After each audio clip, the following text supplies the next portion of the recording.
बोलो उत्तम संयम धर्म की जय। जय बोलो शांतिनाथ भगवान की जय। जय बोलो 2400 भगवान की जय। महानुभाव, आज जो है उत्तम संयम धर्म है। उत्तम संयम, शरणम शरणम संयमम शरणम। शरण जाना है तो किसको जाना? तो संयम को शरण जाना। इसलिए आपने देखा है जितना संयमी है उनका दर्शन, उनको नमस्तु कौन करता है? कितना भी वैभवशाली हो, कितना भी पदाधिकारी हो, तो वो सब उनको नमस्कार करते, क्योंकि संयम एक महान चीज़ है, श्रेष्ठ चीज़ है। तो संयम में दो प्रकार है, एक प्राणी संयम और एक इंद्रिय संयम। प्राणी संयम में 5 स्थावर, पृथ्वी का एक, जल का एक, अग्नि का एक, वायु का एक, वनस्पति का एक और एक त्रस। इस प्रकार से 5 प्रकार के जीवों का रक्षण करना संयम है। और 5 इंद्रिय, स्पर्श इंद्रिय, रसन इंद्रिय, घ्राण इंद्रिय, चक्षु इंद्रिय, कर्णेंद्रिय और मन, इस प्रकार से 5 इंद्रिय और मन, ये 6 इंद्रियों का रक्षण करना संयम है। तो ये 6 प्रकार के जीव का रक्षण, 5 प्रकार के इंद्रियों के ऊपर कंट्रोल, ये संयम धर्म होता है। तो संयम में हम जितना जीवों का रक्षण करते हैं उतना अपने को पुण्य का बंध होता है, और वह जीव भी किसी न किसी पर्याय में अपने को आगे बहुत उपकारी, परोपकारी बन जाता है। और हम मनुष्य होके, विवेकी होके, ज्ञान है, सब कुछ है, तो हमारा कर्तव्य है कि सारे जीवों का रक्षण करना हमारा कर्तव्य है। तो इसलिए संयम में जो प्राणी का रक्षण करेगा तो वो कभी रात्रि भोजन करेगा नहीं, जीव का हिंसा करेगा नहीं, और जो देखते हुए चल रहा है घास आदि का भी रक्षण कर रहा है, तो क्यों वो रात्रि आदि भोजन करेगा? तो कहने का तात्पर्य अहिंसा का पालन करते हुए, सत्य का पालन करते हुए, अचौर का पालन करते हुए, ब्रह्मचर्य का पालन, परिग्रह प्रमाण करते हुए, तो ये क्या है? संयम धर्म को प्राप्त होता है। और सत्य जब बोल रहा है तो आगे जाके वो संयम धारण करेगा ही करेगा। तो इसलिए संयम प्राणी संयम है। और इंद्रिय संयम में 5 इंद्रिय है, तो इंद्रियों के ऊपर अपना क्या होना चाहिए? कंट्रोल होना चाहिए। स्पर्शन इंद्रिय, रसन इंद्रिय, घ्राण इंद्रिय, चक्षु इंद्रिय आदि हैं। तो ये जो इच्छा करेंगे उसी प्रकार अपने को नहीं करना, उसका नाम है संयम है। जैसा गाड़ी चलाते हैं तो गाड़ी कितना भी कीमती का हो, आजकल तो कितने प्रकार के गाड़ियाँ आ गए और करोड़ों करोड़ रुपए के गाड़ियाँ हैं। तो ऐसे गाड़ी में यदि क्या नहीं होगा? ब्रेक नहीं होगा, तो चाहे सोने का भी गाड़ी क्यों ना हो, लेकिन उसको कोई खरीदेगा नहीं। तो वैसे ही व्यक्ति के अंदर संयम नहीं होगा तो उस व्यक्ति का कोई कीमत नहीं। संयमी है तो उसका वैल्यू है। जैसे इंद्रियों में भी संयम करना आवश्यक है। तो मैं एक 5 इंद्रियों का दृष्टांत देती हूँ। एक बार तो वज्रदंत चक्रवर्ती जो है वो एक अपने सभा में बैठे हुए थे। उनके सभा में सभी लोग, प्रजागण, मंत्रीगण सब थे। और उस सभा में बैठे हुए, सभा में ही जब आसन, कमलासन, ये सिंहासन पे बैठे थे, तो वहाँ पर एक माली कमल का फूल सरोवर से लेके आया और राजा के सामने रख दिया। और रखने के बाद राजा ने देखा कितना सुंदर इसका खुशबू है, लेकिन जब उन्होंने हाथ में लेके देखा तो उसके अंदर एक भ्रमर था, वो प्राण रहित हो गया था। तो उसको देखकर राजा विचार करता है, ये जो भ्रमर है ये लकड़ी को भी तोड़ देता है, इतने इसके अंदर शक्ति है। फिर एक कोमल एक पत्ते को जैसा शाम तक बैठा होगा कमल पे, और जैसा ही सूर्यास्त होते ही मुरझा गया तो उसके अंदर बंद हो गया, बंद हो गए तो श्वासोच्छ्वास रहित हो गया, तो प्राण से रहित हो गया। फिर इस प्रकार के कोमल पत्तों से ये बाहर नहीं आया तो ये सुगंध से कितना मुग्ध हो गया, और एक घ्राणेन्द्र के वशीभूत होकर एक भ्रमर ने अपने प्राण छोड़ा, तो पांचों इंद्रिय के वशीभूत होने के बाद क्या मेरा हालत होगा।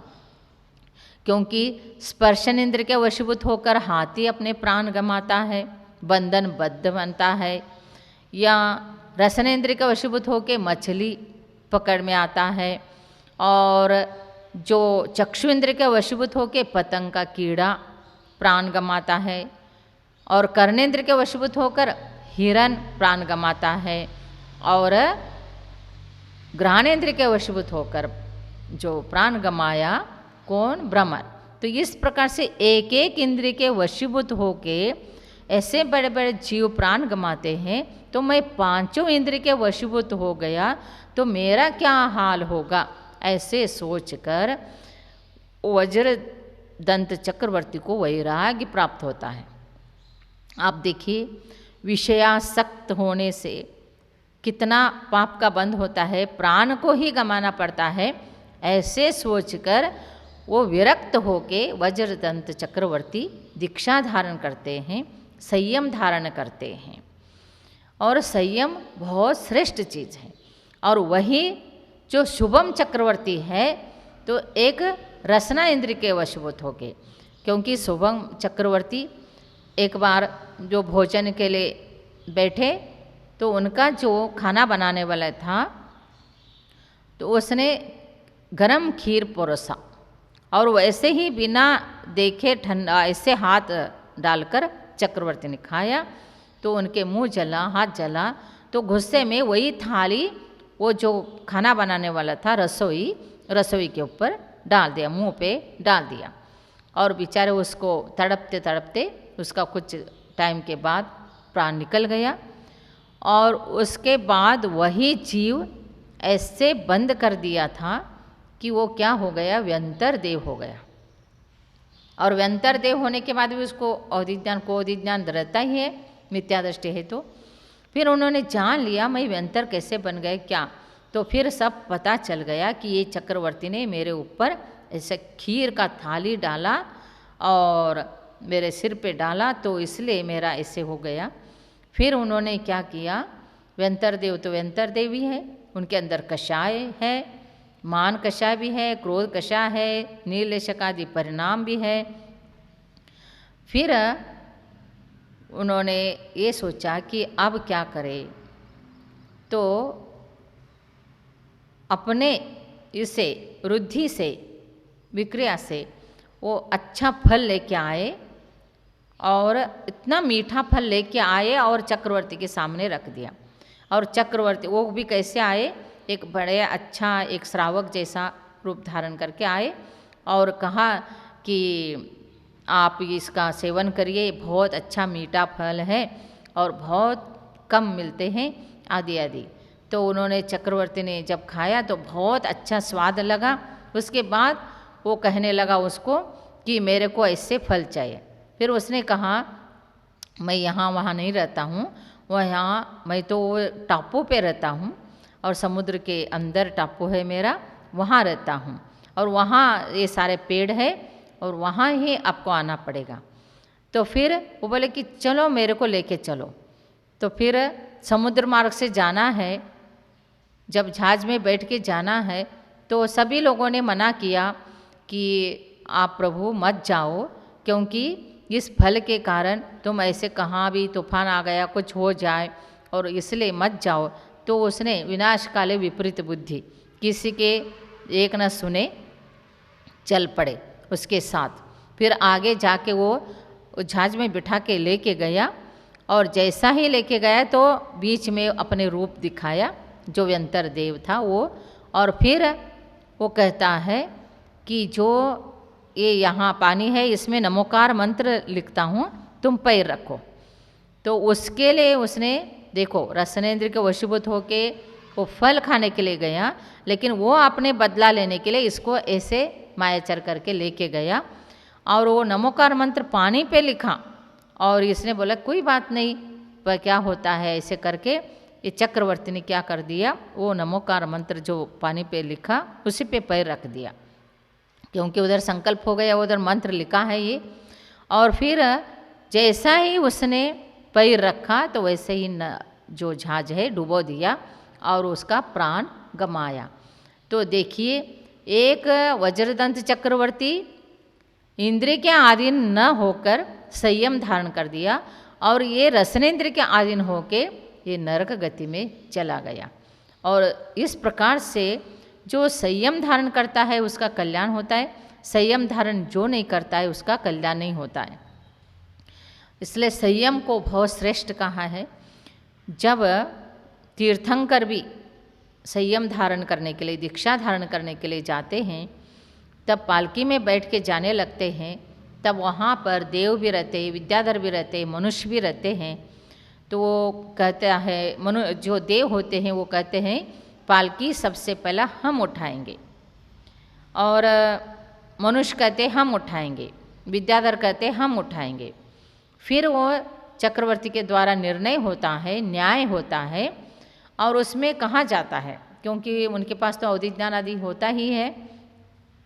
और देव क्या कहते हैं कि जो तीर्थंकर बालक जीव गर्भ में आने के पहला 6 महीने से लेके गर्भ में आए और गर्भ के बाद जन्म तक, जन्म के बाद दीक्षा लेने तक हमारे देव देवियाँ ही सब सेवा करते हैं और स्वर्ग से खाना लेके आते हैं, आभूषण लेके आते हैं, वस्त्र लेके आते हैं, खिलौने लेके आते हैं, सब कुछ हम इनके साथ मनोरंजन करते, इनका देखभाल हम करते हैं, तो हम पहला उठाएंगे। तो कहते हैं कि मैं और तू, हम और तुम ऐसे न करते हुए उसमें चक्रवर्ती का निर्णय होता है कि जो संयम धारण करता है, जो तीर्थंकर जिस मार्ग से चल रहे हैं उसी मार्ग से इसी प्रेजेंट, क्योंकि बाद में तो वो देव भी यहाँ मनुष्य होकर संयम धारण करेंगे, लेकिन इस पर्याय में अभी जो संयम धारण कर सकता है वही पालकी उठा सकता है। कहने के बाद देव पीछे हट जाते हैं और मनुष्य जो है वो पालकी उठा के 7 कदम चले जाते। उसके बाद थोड़े देर के लिए विद्याधर लेके जाते, उसके बाद देव लेके आकाश मार्ग से सुमेर पर्वत पे लेके पांडुक शिला पर, जो ईशान दिशा में पांडुक शिला है, वहाँ पर अभिषेक करके बालक को लेके आते। तो कहने का तात्पर्य क्या है, संयम एक बहुत श्रेष्ठ चीज़ है। संयम से सब कुछ अच्छा होता है। और आप भी देखो जितना संयम करेंगे तो उतना ही अपने मन को शांति मिलती है। और ऐसे संयम धारण करना और उस प्रकार से जीव का रक्षण आदि करना, ये क्या है, पुण्य बंध का कारण है। और ये पुण्य हमारे को मोक्ष जाने तक सुख देता है, भव भवांतर तक सुख मिलते हैं, और कभी भी दरिद्र होके जन्म नहीं लेते, कभी किसी भी प्रकार से, क्योंकि जीव का जो रक्षण करता है उसका रक्षण हमेशा ही होता है। और एक व्यक्ति एक बार मुनिराज का, ये जो मछलीगार होता है ना, मछली पकड़ने वाला, वो मुनिराज के पास रोज वहाँ से जाता था और मछली पकड़ता था नदियों में से।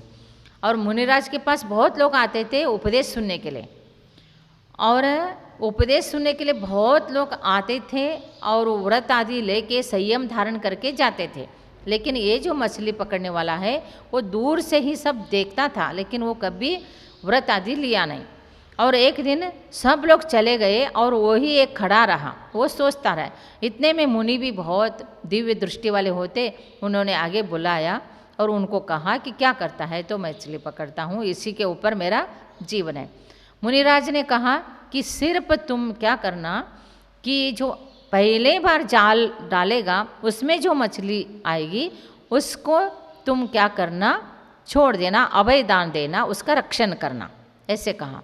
तो उसने बोला कि एक पहली बार जो डालूंगा उसमें जो मछली आएगी उसको तो छोड़ ही दूंगा, बाकी वाला तो मैं पकड़ लूँगा। ऐसे मन में सोच के पहले वाला का तो मन पूर्वक छोड़ने का संकल्प करके व्रत लेके चला गया।